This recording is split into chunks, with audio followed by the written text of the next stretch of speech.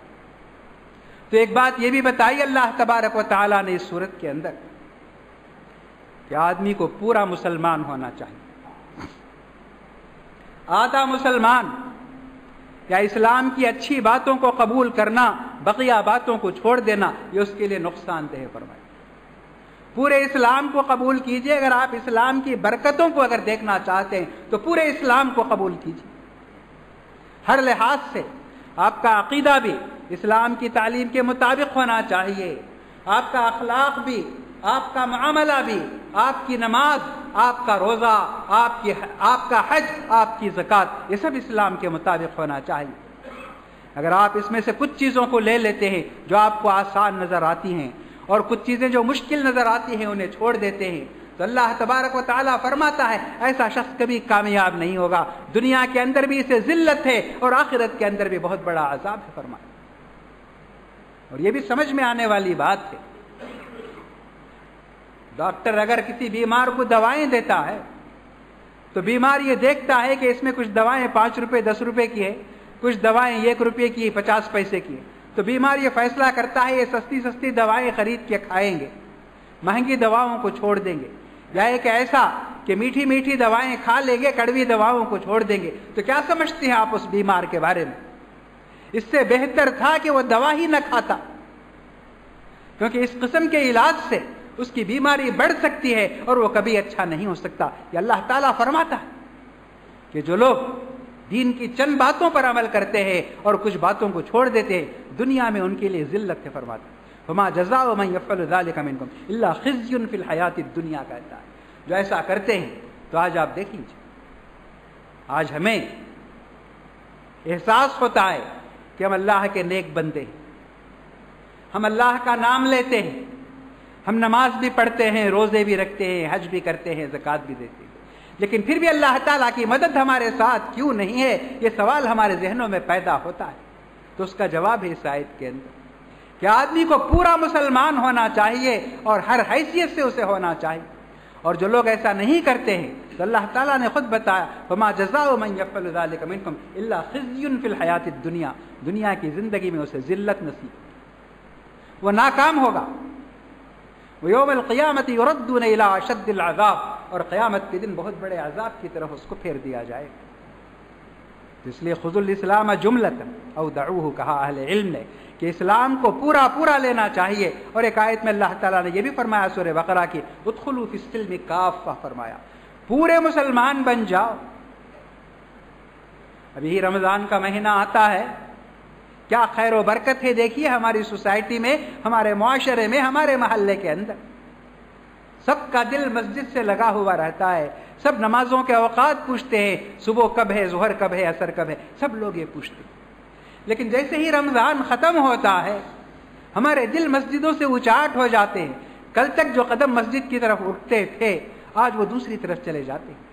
ہمیں معلوم ہونا چاہیے، سب کو معلوم تو ہے کہ رمضان میں صرف روزے ہی فرض ہیں، نماز تو سال بھر ہے، تو رمضان جب ختم ہوگا فرض روزے ختم ہو جائیں گے، لیکن نماز تو ختم نہیں ہوگی۔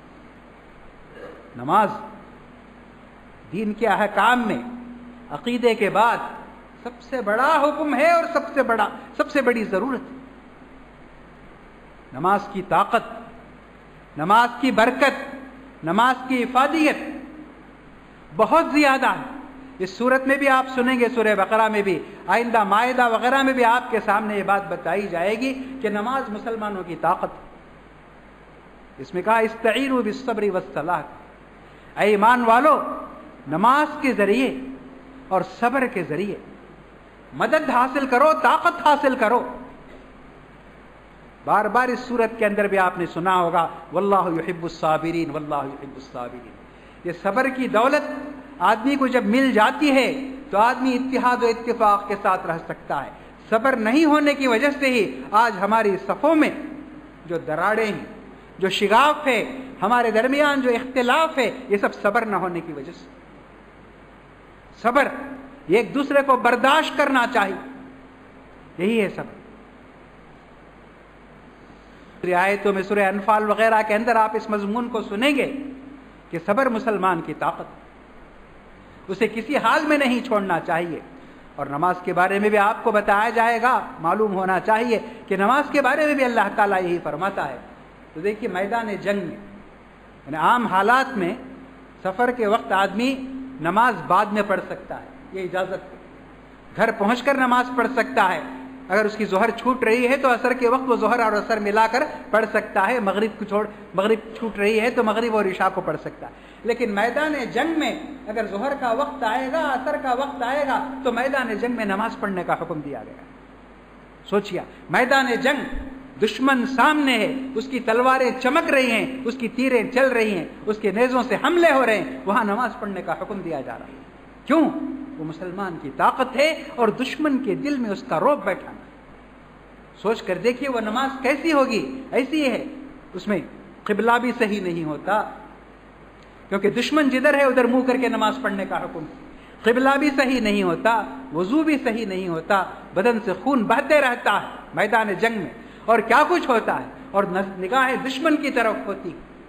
اب نماز جب یہاں پڑھتے ہیں مسجد میں تو ہم کو یہ بتایا جاتا ہے کہ نگاہ سجدے کی جگہ رہنا چاہیے.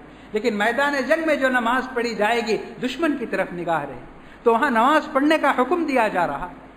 تو کیوں ہی, جبکہ ایک عام مسافر سے کہا گیا کہ گھر پہنچ کر نماز پڑھ لو, تم عشاء کے وقت مغرب پڑھ لو, عصر کے وقت ظہر پڑھ لو, یہ کہا گیا.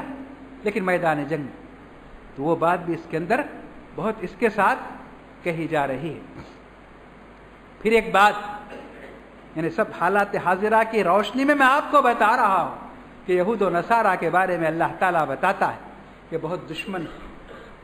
یہود اور نصارہ جانتے ہوں گے کرسچن اور جو جن کو کہتے ہیں اسرائیل پر جو ظالمانہ قبضہ کیے ہوئے بیٹھے ہیں یہودی, وہ اور عیسائی تو آدھی دنیا میں ہے.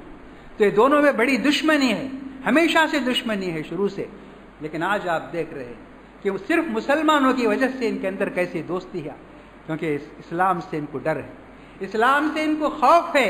اس لیے چاہتے ہیں کہ ہم دونوں مل کر اسلام کا مقابلہ کریں گے اور مسلمانوں کو ہر میدان میں پیچھے کریں گے. اس لیے دونوں کے درمیان دوستی ہو گئی ہے, اتفاق و اتحاد ہو گیا. اس چیز کو بھی اللہ تبارک و تعالیٰ بتاتا ہے. وقالت اليهود ليست النصارى على شيء وقالت النصارى ليست اليهود على شيء.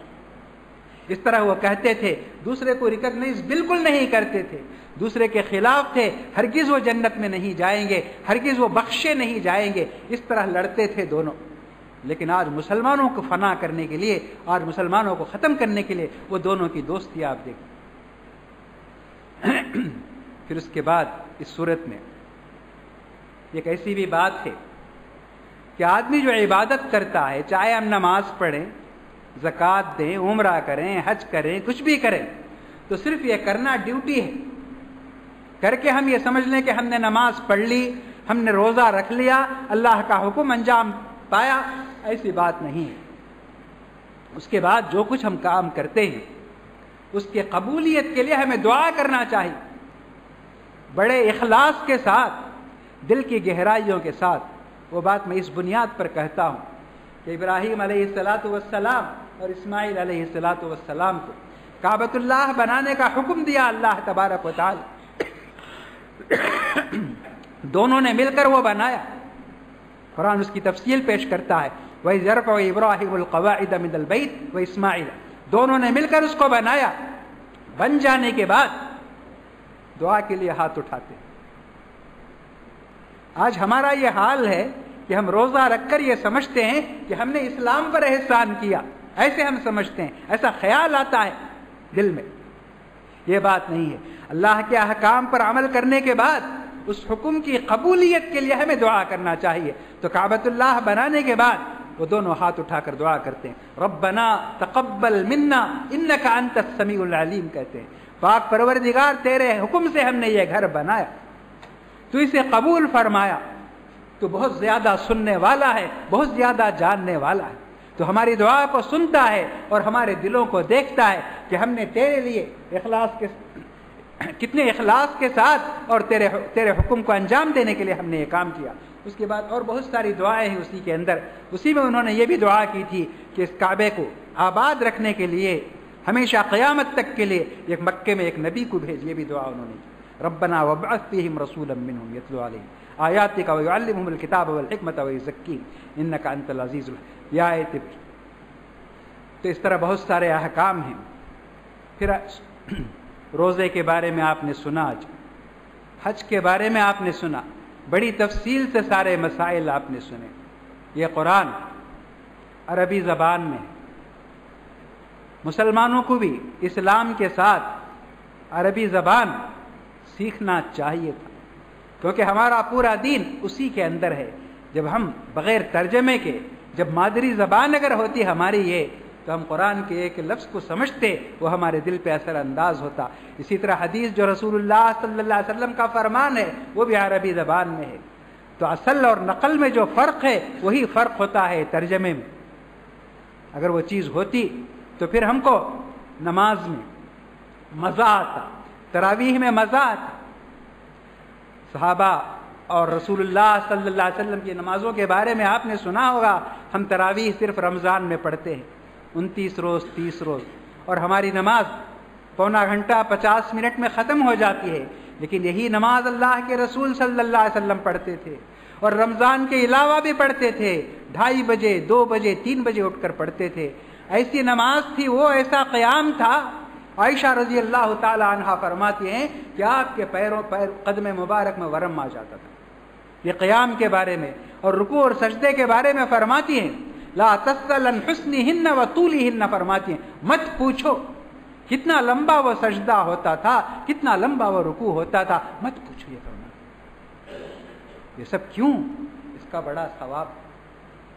رمضان کے بارے میں اللہ کے رسول صلی اللہ علیہ وسلم نے فرمایا دن میں سیام، رات میں قیام فرمایا. وہ قیام یہی ہے تراویح کی نماز یا تہجد کی نماز، اسے جو بھی کہیے. آپ عشاء سے صبح تک پڑھ سکتے ہیں یہ نماز. تو اس کا ثواب اللہ تبارک و تعالی نے کتنا رکھا. فرمایا من قام للہ ایمانا واحتسابا غفر له ما تقدم من ذنبہ. جو شخص رمضان کے مہینوں میں اس نماز کو پڑھے گا، اس نیت کے ساتھ، اس ارادے کے ساتھ کہ اللہ کے رسول کا حکم ہے اور اس کا ثواب اور اجر اللہ تعالیٰ دے گا، اس یقین کے ساتھ جو پڑھے گا اللہ تعالیٰ اس کے تمام گناہوں کو معاف فرمائے.